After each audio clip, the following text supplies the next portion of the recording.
Almost a million EU citizens working in Britain, many of them young, highly qualified and much sought after by businesses, are either planning to leave the country or have already made up their minds to go as a result of Brexit, a study has found.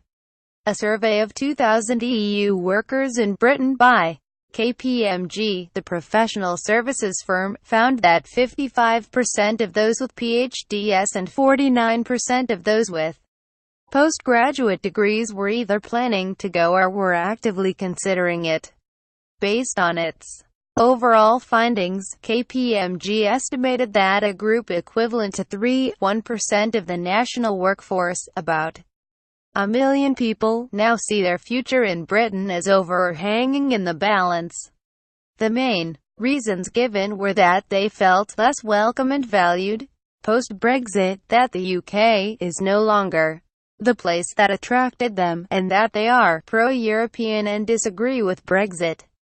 KMPG's study, to be published this week, also surveyed 1,000 people in the 10 EU countries judged as most likely to supply labour to the UK.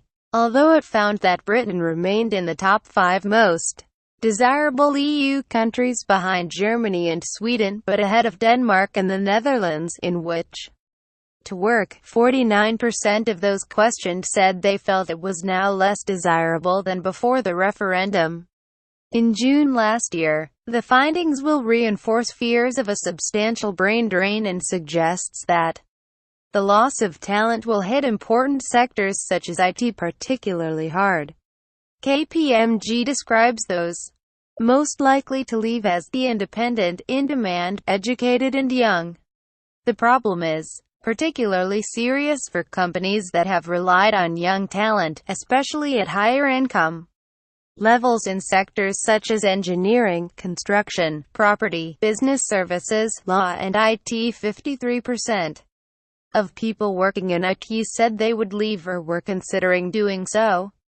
The higher the income bracket, the higher the proportion of those thinking of leaving, while 33% of those earning £15,000 to £20,000 were reassessing their future in the UK, 77% of those earning above £200,000 were doing so, KPMG found. The report comes amid mounting evidence of a fall-off in the number of EU students applying to British universities. Last week there was also a furious argument within government over whether overseas students should continue to be included in immigration statistics after official figures showed the vast majority returned home after graduating. This contradicted Theresa May's long-standing assertion that huge numbers stay on even after their visas have expired.